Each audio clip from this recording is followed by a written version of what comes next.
Welcome back to another episode of Warren Cali. In this episode, I'm going to detail an incident between the Troubled Gangsta Crips and the 5-7 Neighborhood Crips.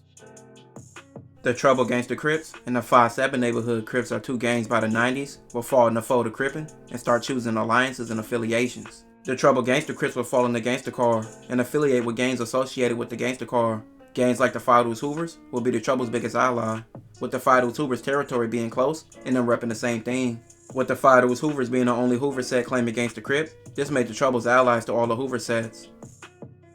Now the 5-7 Neighborhood Crips will be formed around the same time period, and them and gangs like the 5-5 and the 5-8 Neighborhood Crips will band together, and the three made up an alliance called the Rollin' 50s. Like most gangs repping Rollin' Crip and Neighborhood Crip, they started to affiliate themselves with the Neighborhood Car, and began to be rivals with any gang opposing the Neighborhood Crip umbrella, and also gangs in it. Now that made the Rollin' 50 Crips automatic rivals to any Gangsta Crip gangs, and also the Hoovers.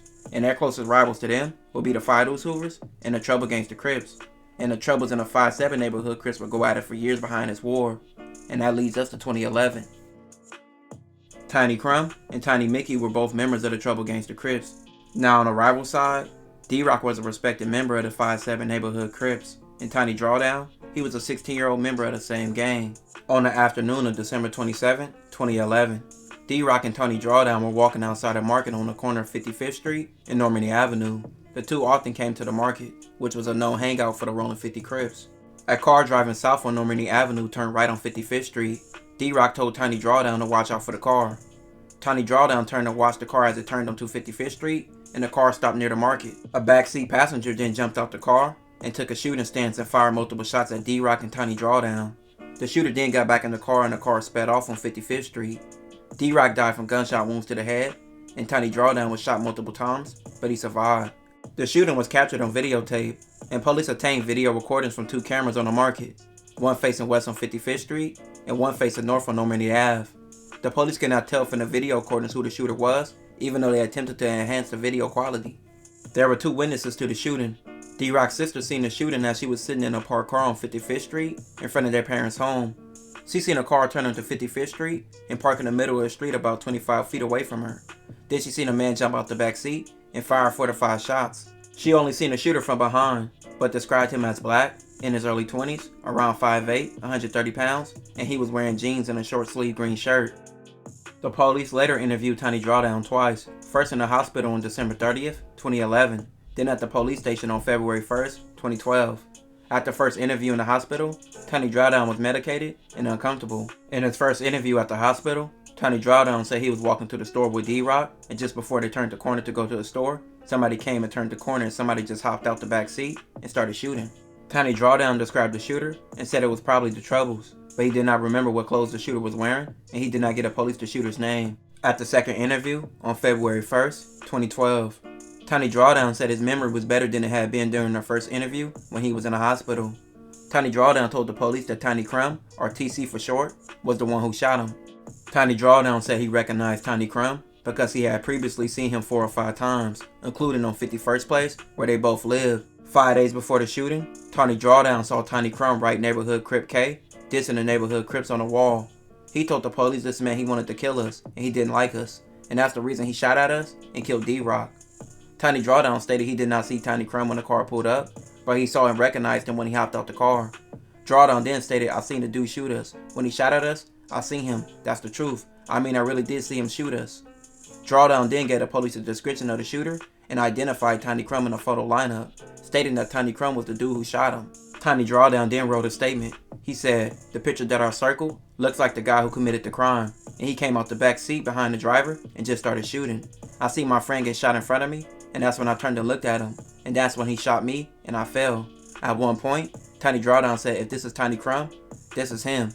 The police arrested Tiny Crumb on February 7, 2012. Then he was interviewed. Detectives tried to make Tiny Crumb believe the police had strong evidence against him by telling Tiny Crumb they had a video recording of him shooting D-Rock on 55th Street in Normandy. And they also showed Tiny Crumb a photograph of Tiny Mickey's car at the scene of the crime. Tiny Crumb still denied all involvement in the shooting, and he was later placed in a cell with an informant. Police placed audio and video wires on the informant and put him in a jail cell with Tiny Crumb. The informant decided to say he was from 7-4 Hoover since they was allies to the Troubles, which was Tiny Crumb's gang. Tiny Crumb began to talk to the informant and also told the informant he was in custody on a murder charge. Tiny Crumb admitted to the murder and said he had a light green shirt on that day and he got rid of his clothes and a gun. The informant responded by saying that as long as he got rid of the gun, that he'd be good. Tiny Crumb also told the informant that police had witnesses, had pictures of him on camera, and also what kind of clothes he had on, and also his body type, but they could not tell it was him in the recording, so he'd be good. Tiny Mickey was later picked up and placed in a cell with an informant. He identified himself as Tiny Mickey from Trouble Gangsta Crips and said he was in custody for a murder involving his car, and the police told him he was the getaway driver. Tiny Mickey admitted to being the driver and said that Tiny Crumb was the shooter. On July 24th, 2012, the day of Tiny Crumb's hearing, he made a call to a woman named Noelle, and the call was recorded, and prosecutors later played it for the jury. During the call, Tiny Crumb said to Noelle, "Hey, I need you to do me a real big favor. I need you to be an alibi for me in my case. I need an alibi in my case," basically saying where I was at that day.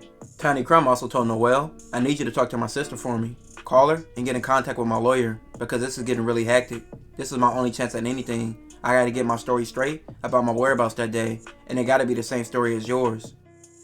Feeling pressure from his own gang, at trial, Tony Drawdown recanted everything. He testified he fell before he could see the shooter's face. Tony Drawdown said he did not tell the truth during the December 30th, 2011 hospital interview because he was traumatized at the time. He told the police on February 1st, 2012 that he knew who shot him based off a photograph that he received through a text. D-Rock's sister, who witnessed the shooting, will later testify in court and give her account, even though the 5-7 neighborhood Crips told her not to because they wanted to handle Tiny Crumb in the streets. To make matters worse for Tiny Crumb, his own homie Tiny Mickey told on him and agreed to testify for a lesser sentence. Tiny Mickey admitted at trial that on December 27, 2011, he was driving a car which Tiny Crumb emerged from and fired shots. Tiny Mickey explained that Tiny Crumb came up to his car as he was talking with some women on 53rd Street and said, "Give me a ride." Mickey said he initially refused, but he agreed when Crumb told him he only needed a ride to the corner to his girlfriend's house on 55th Street. Crumb got in the passenger side back seat, and Mickey said he dropped him off at 55th Street and Normandy Avenue. Tiny Mickey then said he turned on 55th Street and Crumb said stop.